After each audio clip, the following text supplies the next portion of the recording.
It's early. You're holding that cup of coffee in your hand, scrolling through your cell phone messages, when suddenly, a phrase, a mean comment, a rude gesture, like a bucket of cold water, and all of a sudden, the day that started so well no longer seems so light. Everyone comes across toxic people. But how do you react? Have you ever noticed how a negative comment sticks in your mind for hours, while compliments disappear in seconds? It's like a stain on your favorite shirt. It's hard to get out. But therein lies your power, to decide whether that stain will ruin your day or not. Have you ever wondered why certain people drain you emotionally? As if every word, every gesture, carries an invisible but heavy burden? Today, I want to show you 11 ways to deal with toxic people without losing your peace. It's not about the other person, it's about you, about reclaiming your power. 1. Self-awareness, the art of mastering yourself.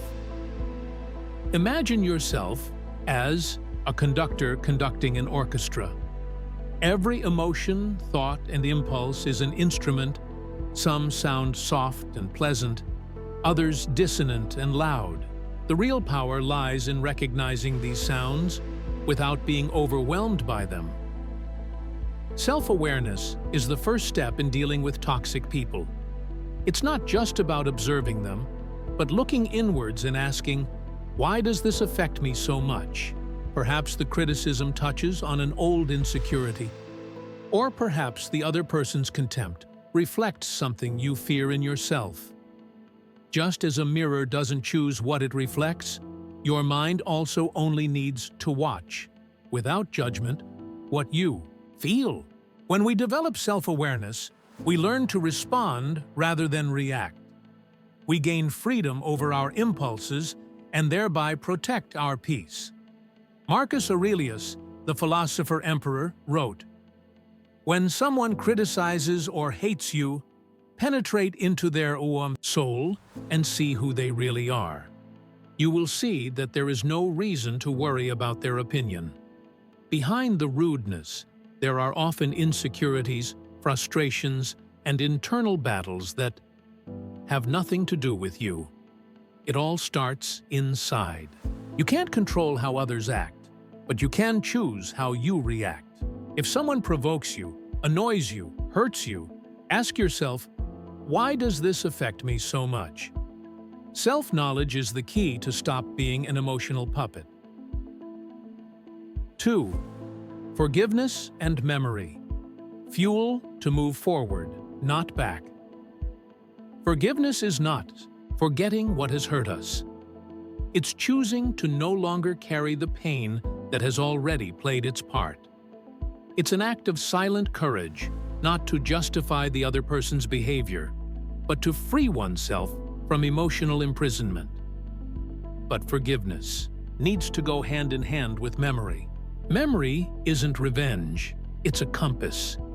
It guides us not to repeat old patterns, to avoid people who, even if they smile, have already proved that they don't know how to look after our hearts. Forgiving wisely is like being the pilot of a spaceship. You let go of the weight that prevents you from flying, but you keep the map of the stars so you don't get lost again. Forgiving is not forgetting. It's remembering without feeling pain. It's no longer carrying the other person's emotional baggage on your shoulders. But remember, forgiving is not going back to the same place. It's about moving on more lightly, but wisely. 3. Emotional stability. Becoming a mountain in the midst of a storm. Imagine yourself as a mountain. All around you, the storm roars, the wind blows, the rain falls. But you remain. Not because you ignore the chaos, but because you choose not to become part of it. Emotional stability is a muscle that strengthens with practice. It teaches us that, however provocative someone else's behavior may be, there is always a space between the stimulus and the response. That space is where your freedom lies. It's in that moment of pause that you decide whether to react as always or respond as never before. That's where real power is born. To be stable is not to not feel. It's feeling and yet choosing serenity. Don't react in the heat of emotion. Breathe. Wait. Respond with awareness. 4. Setting boundaries. Where the other ends and you begin. We often confuse kindness with complacency. We think that saying no is being rude, or that setting limits is a lack of empathy. But the truth is that boundaries are bridges, not walls. They connect us to the other in a healthy way, without allowing invasions. Saying, "This is where your behavior ends and my well-being begins," isn't selfish. It's self-care. It's knowing that your energy is limited and precious, and that not everyone deserves unrestricted access to it. Think of boundaries like fences in a garden. They don't stop beauty from growing. They just protect what is cultivated with love. Teach others how you want to be treated. And your limits are your way of educating the world. Those who are annoyed by your no probably benefited from your forced yes. 5. Energy intelligence, the art of preserving your light.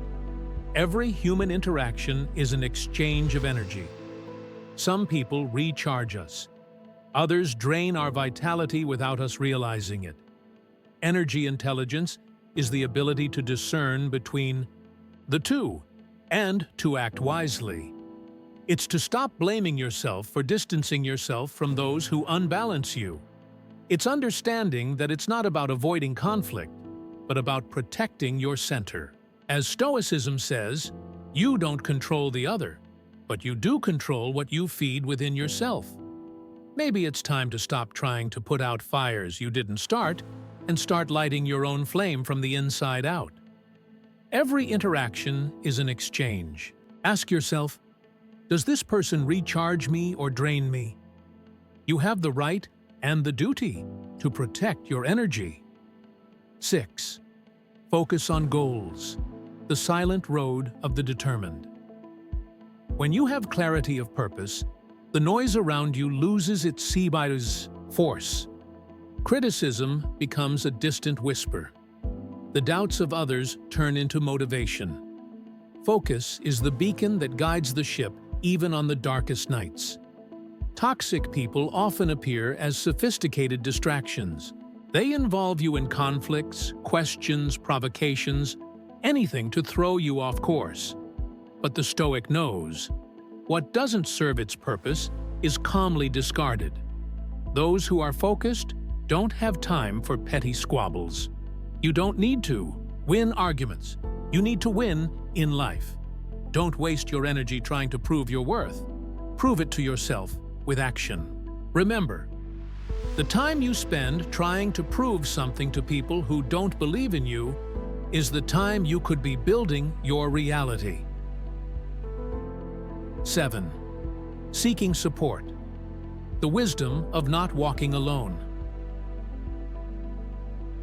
We live in a culture that values going it alone. But real strength lies in knowing when to ask for help, a shoulder to lean on, a conversation with someone you trust, or even the advice of a mentor can transform your perspective. Seeking support is not a sign of weakness. It's an act of emotional intelligence.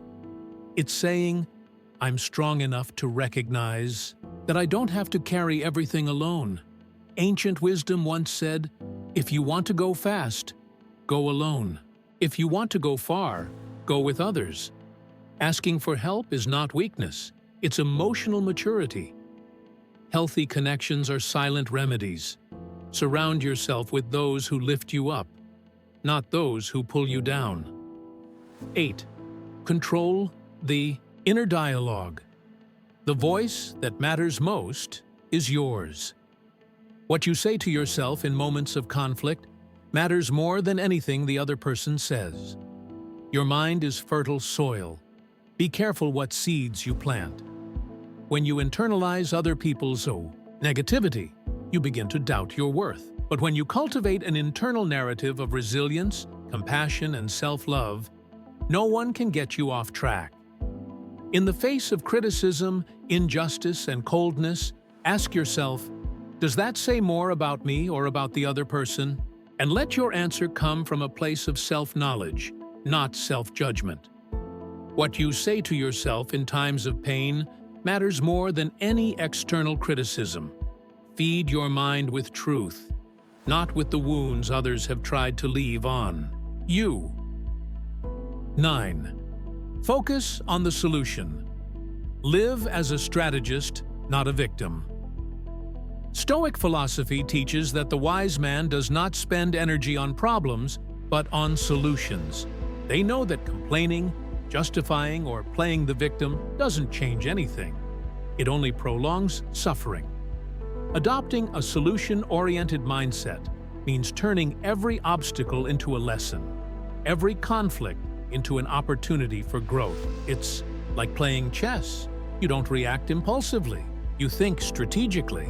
You don't fight every battle, only the ones that are worth winning. Toxic people want to trap you in cycles of drama. Get out of it.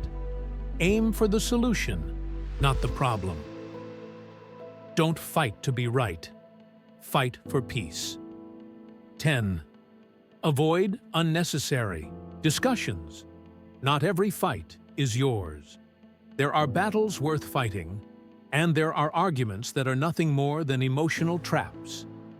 Toxic people often seek a stage, and their engagement is the show. Silence is sometimes the most powerful.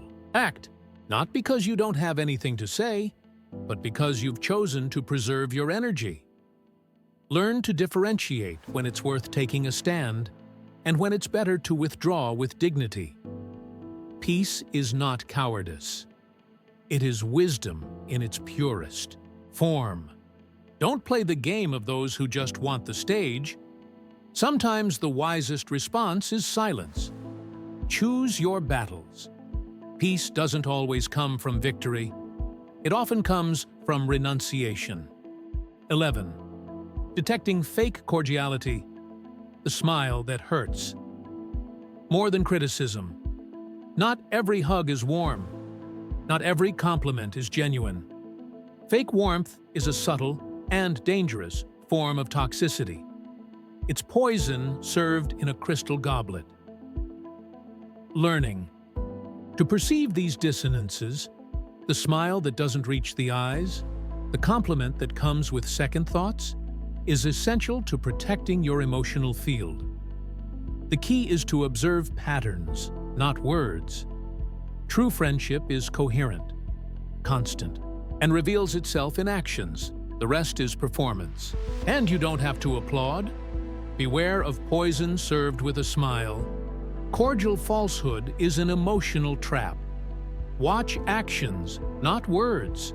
The truth always reveals itself over time. Dealing with toxic people isn't about changing the other person. It's about changing the way you position yourself. It's about inner strength, healthy boundaries, and focusing on your peace.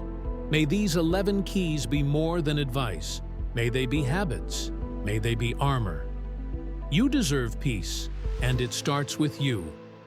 If this video made you think, like it, share it with someone who needs to hear it, and remember, your peace is sacred.